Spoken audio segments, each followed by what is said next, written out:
Time now for Conversation Nation. Joining me tonight, Zerlina Maxwell, Jason Johnson, and Victoria DeFrancesco Soto. First up, more questions for the Secret Service. After allegations, two agents drove their government car into a White House barricade after a night of drinking. Now we're learning the agency taped over surveillance video of the incident. Today at a Senate hearing, the Secret Service director tried to explain they only hold tape for 72 hours. Victoria, does this pass the smell test to you? Not at all, Reverend. When I first heard about the story, I said, wait, are these 18-year-old college frat boys we're talking about? Oh, no, it's the Secret Service. And, you know, what is so troubling about this is that we're seeing the director trying to soften it, saying, well, it wasn't that bad because they were drunk, but they were driving slow. And, yes, they did this, and we had the tape, but it's regulation that the tape is erased. So you look at all of the different levels at which this is wrong. It's so disturbing to know that these are the folks that are protecting our president. Jason?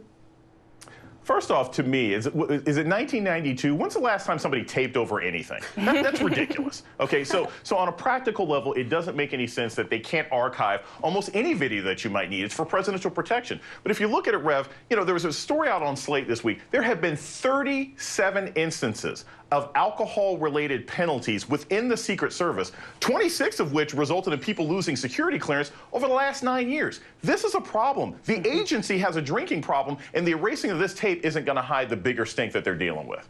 Zerlina, watching the director today, what do you think? Did it help or hurt? I think it hurt a lot, actually, because I think that, you know, part of the problem here is that they're trying to diminish what happened. He tried to, at every turn, sort of diminish what happened. Oh, they weren't drinking that much. They were going very slow. They didn't, in fact, knock over a barrier. But the alarming thing about the story, to me, was the fact that they drove through a crime scene, an active crime scene, and a suspicious package that they hadn't yet determined was not dangerous. And so this could have turned out a lot worse. And I think that the Secret Service needs to take responsibility and hold these folks accountable when they're violating not only the rules of decorum for their particular agency, but also just professionalism and ethics in terms of, you know, being professionals in all walks of their daily lives, because their task is to protect the president. And so they need to be examples to the rest of us. Now, let me go to the next point. Should Americans be required to vote? It's an idea President Obama floated. In Australia and some other countries, there's mandatory voting. It would be transformative if everybody voted. The people who tend not to vote are young, they're lower income, they're skewed more heavily towards immigrant groups and minority groups. There's a reason why some folks try to keep them away from the polls. We should want to get them into the polls. Mandatory voting would have a major impact on our politics. In 2014, just 36% of the voting eligible population cast ballots. And even in the presidential year of 2012, it was under 60%.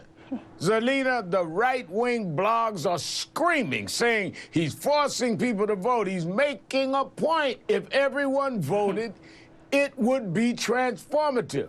But what do you think? Is it a good idea? Yes, Rev. I think that this is an excellent idea. I've actually joked in the past that the entire country would change for the better if we mandated voting and therapy so people can work on their trauma and they're not legislating, you know, away my rights because of something that happened to them when they were young.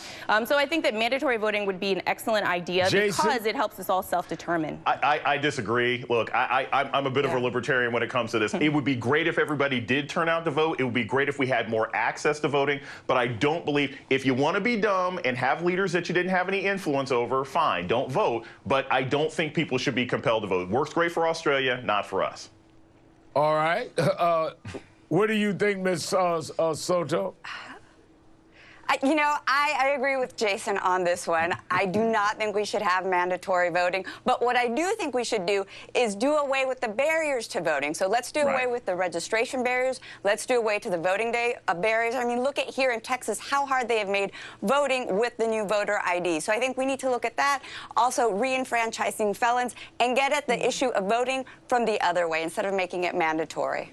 Well, I'm with Victoria on this one. Thank you, Victoria, Zerlina, and Jason. Thank you all for your time and for joining Conversation Nation tonight.